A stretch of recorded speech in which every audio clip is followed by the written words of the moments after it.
Let's continue our journey from the lesson number 8, part 2, Maria Sarapova. From the name itself, you can understand that she was from Russia, mainly Siberia. She was a Russian girl and she reached summits in world women tennis. She was the champion, world number one in tennis. When the other thing about her was that she became world champion at barely age of 18 years. So she was very young to attain the world championship first of all. Next thing, she is also very famous throughout the world for her looks, her beautiful smile, and what she has gone through in life is depicted in the chapter itself. So she was very beautiful tennis player known as and very hardworking too. We shall begin the chapter from page number 104. There is something disarming about Maria Sharapova. Something at odd with her real ready smile and glamorous attire. Attire means clothes. She was also considered also as a fashion icon. She was just very close to a supermodel, one of the most beautiful players in the history of tennis. And that something in her lifted her on Monday, 22nd August 2005, to the world number one position in women tennis. So she received the first position on 24th August 2005. All this happened in almost no time. And this, it said that all it happened in no time, and she attained this world championship in a very short time, which is very, very difficult to achieve. People play throughout their life, yet they cannot even get close to being number one, not even close to. So she was a very hardworking girl. Poised beyond her years, the Siberian born teenager took just 4 years as a professional to reach the pinnacle. Pinnacle means the height. So it is really very astonishing, surprising that within 4 years, no doubt she used to play since she was 10 years old, but as she practiced and she became serious, it took her only 4 years of playing tennis and she became the world champion. However, the rapid ascent in a fiercely competitive world began 9 years before with the level of sacrifice few children would be prepared to endure. And it is said that the hard work started from when she was 9, and as it is said that behind each and every successful person there is lots and lots of effort, and they have to endure lots of things, they have to sacrifice lots of things to reach there. Glory doesn't come easy in any kind of field. As we know, hard work is necessary, there is no substitute for hard work. So it is said that she had started her sacrifice when little Maria had not yet celebrated her 10th birthday. Just imagine that at that time when she was 10 years old, not even 10 years old, she had not celebrated her 10th birthday. At that time, from that minor age, she had to make a very big sacrifice in her life. And we can understand that a 10-year-old, we can call her that she might have been a child, because 10-year-old is really a small age to be and to take decision. So what happened at that time birthday, when she was packed off to train in the United States. So, as we know that Siberia, just next to Russia, part of Russia, and she had to go to United States, means to America. Obviously the language also differs, everything is changed. Siberia is a very very cold country, one of the coldest places in the planet, and she moved to United States, which is a very different country as compared to Russia and Siberia. That trip to Florida, as we know, it's a very big city at US, with her father Yuri, the name of the father was Yuri, launched her on the path of success and stardom. Means the thing was that the sacrifice that I'm saying, we are going to just come through it. She with her father had to go to United States at Florida. But it all requires a heart wrenching 2 years separation from her mother, Yelena. So, the first thing, the sacrifice she made, that she had to remain away from her mother for 2 years. And we can understand that at that time she was barely 10 years old. So, she was very small. And the separation had created a lots of pain and sorrow in her life because she had to be away. She had left with her father to the United States, and now only those his father and the girl traveled to United States. Why? The reason is given shortly. So as they traveled, they had to. The mother did not accompany them.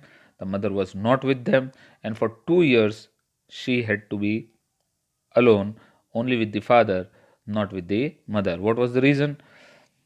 2 years separation from mother Yelena. The later was compelled to stay. The later means Yelena was compelled to stay back in Siberia because of visa restriction. There were some problems in her visa, so she was restricted to go to United States and she couldn't travel. So it took 2 more years when she finally joined the daughter.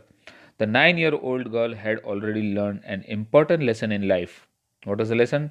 That tennis excellence would only come at a price.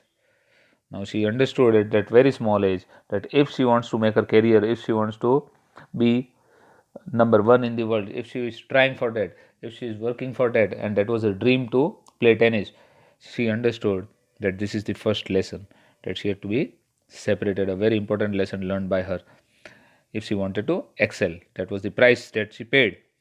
Now, these are her words. I used to be so lonely, Maria Sharapova recalls. I missed my mother terribly. She says that I felt very lonely. I missed my mother. My father was working as much as he could to keep my tennis training going. So he couldn't see me either. See, the mother was away. The father had to work very hard because the trainings are not cheap. Obviously, you have to pay lots of money to get trained well. You need lots of things, lots of facility also. If you want to make a career in sports, it doesn't come for free.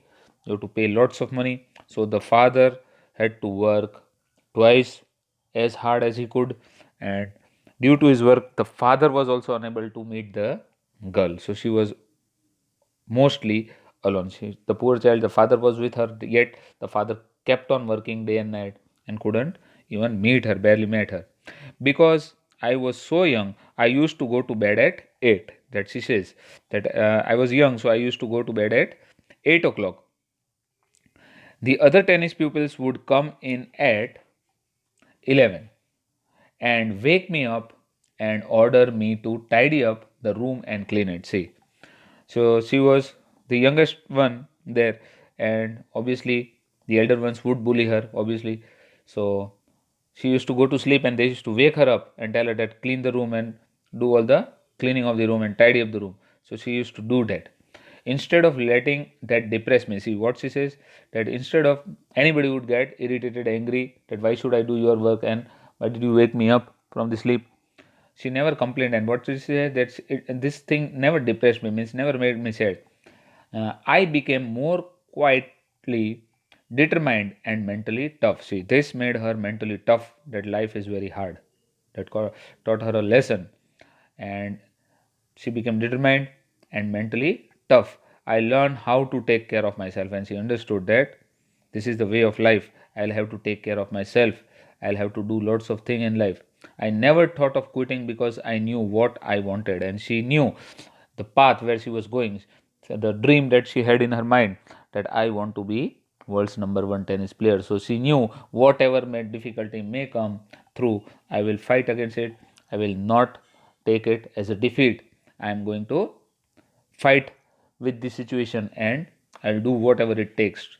So that is what these types of things also she endured and she continued because she knew what she wanted. When you come from nothing and have nothing, see, she says, I come from nothing, means they were not very rich, from a very rich family. They were just a normal family. They had nothing much more. They had not nothing more. And she says that I don't have nothing to lose also and have nothing. We don't have nothing. Then it makes you very hungry and determined. And when you don't have anything, that makes you strong. That gives you a motivation that I want to achieve something. So I would have put up with much more humiliation and insult than that to steadfastly pursue my dreams. Lots of humiliation, insulting she had to go through in her life, but she was pursuing her dream, means she was running behind her dream. So she continued with that without losing the path. That that toughness runs through Maria even today. Means she was very tough from inside. She did not break and she kept on fighting. So that toughness made her succeed. It was the key to her bagging the women's single crown at Wimbledon in 2004. Wimbledon is also a very prestigious and a very renowned, well known championship in one of the most uh, one of the most suitable for all the players, and by winning the Wimbledon you get very very close to being the world champion. It's just like we have in the cricket tournament the World Cup. The Wimbledon is just the same thing in tennis. So winning the Wimbledon is being just like a world champion. So in 2004 Wimbledon, and to her meteoric rise to the world number one spot the following year. There are few championships in tennis. It is not that you play just a single game and if the highest game and if you win, then you become world champion. You have to play lots of games and those points are added to your career. And if you keep on winning the different tournaments, Wimbledon is one of the highest. You have to win lots of tournaments, and in the Wimbledon also you need to win continuously. That time, with that, they give you the championship of the world title. So after that, 2004, the next year she became the world champion. While her journey from the frozen plains, Siberia, as I told you, is a very cold country, plain of the Siberia to the summit of women's tennis has touched the heart of tennis fans.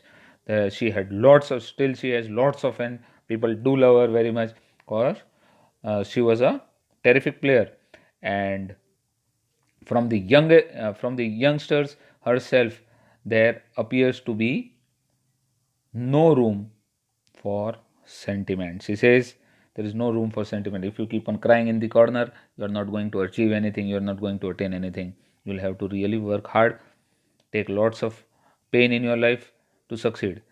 The straight the straight looks and the answer she gave when asked about the ambition make it amply clear that she considered the sacrifice worth it. And when the interview was taken and when the questions were asked, the answers that she gave was, it says that the sacrifices that I have made in my life, lots of sacrifices, really they are worth, cause being and you earn a lots and lots of money by winning this championship. You get enormous amount of money when you become world champion in tennis. It gives you lots of money and fame, obviously. So it's a the thing that she says when she was asked, I am very, very competitive. What did she say? I'm very, very competitive. I like to fight. I like to win. I work hard at what I do. These are her words. It's my job. This is her mantra for success. Simple things. Nothing but hard work. Though Maria Sharapova speaks with a pronounced American accent, obviously from the age of 10 she was in America. So Russians have a very different accent, while means the way of speaking. Indians, we too, when we speak English, it's a very different accent. and the Russians, when they speak, it is also different from the Americans. But she spoke just like an American because she was there at a very young age. She proudly parades for her Russian nationality, but she still loves her country, Russia, that is, and she loves the Russian nationality. Clearing all doubts, she says, what did she say? I am, I am clearing all her doubts. She says, I am Russian. It's true that the US is a big part of my life.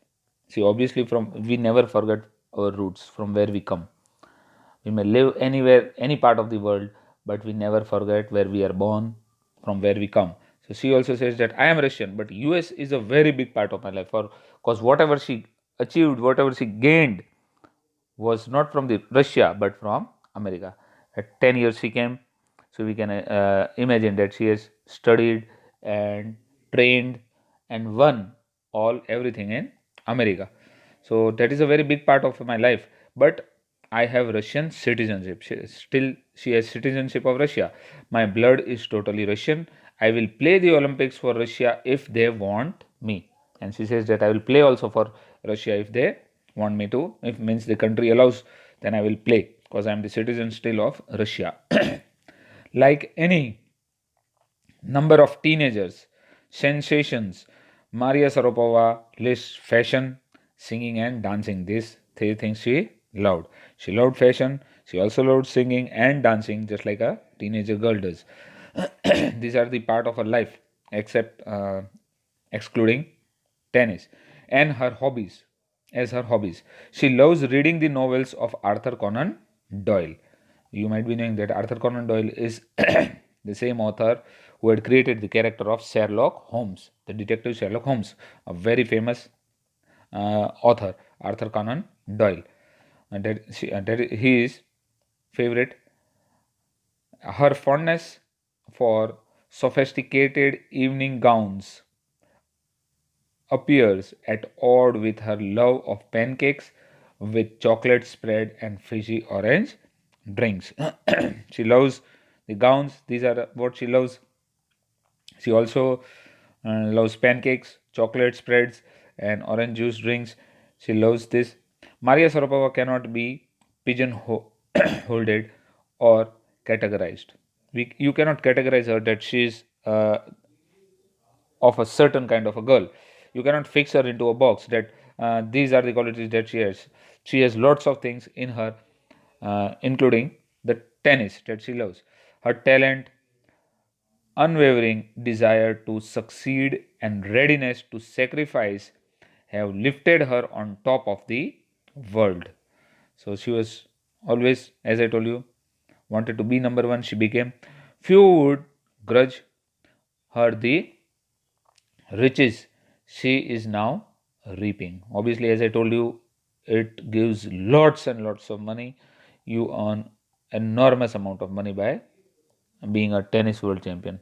You cannot just imagine that much of money you get. So this is the thing that she's saying. This is what she has to say about her monetary gains.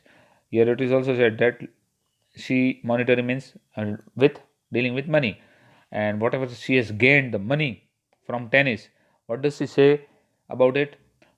Of course, money is a motivation. What does she say?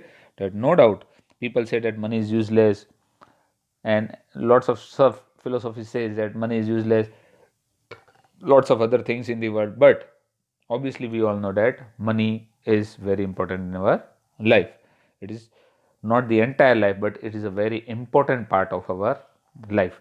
So this is also what she also has to say. She says, of course money is a motivation, it motivates you.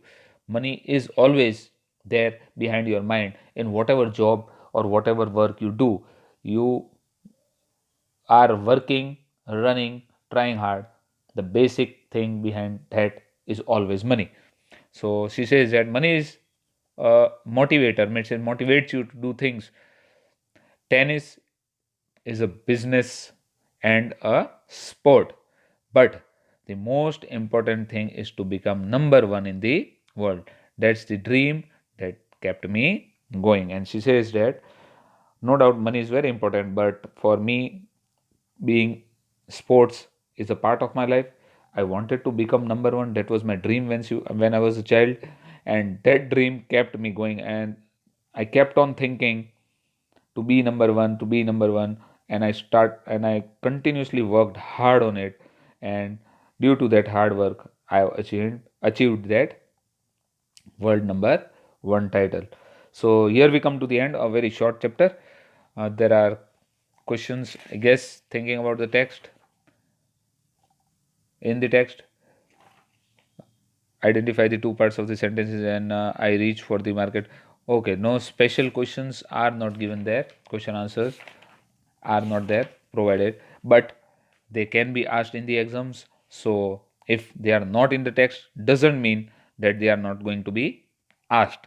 So you please do read the chapter, especially your question answers are not given. So don't just leave it thinking that it's not going to be asked.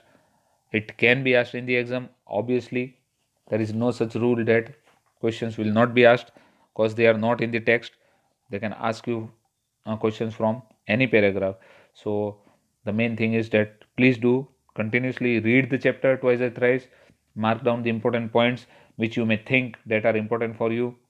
Uh, that will help you during the exam also. So wherever the questions are not given, you can understand by reading, you can understand what kind of question can be asked. Simple ones. A chapter is very short, barely 2 pages, maybe just yes, two pages itself, 2.5 pages. So you can just go through it, and please read the chapter twice or thrice. Keep it in mind. Try to remember things and the important points, and remember the story of Maria Sharapova, that she became world number one due to the hard work. You also should pursue your dreams and try to work hard, continuously work on them.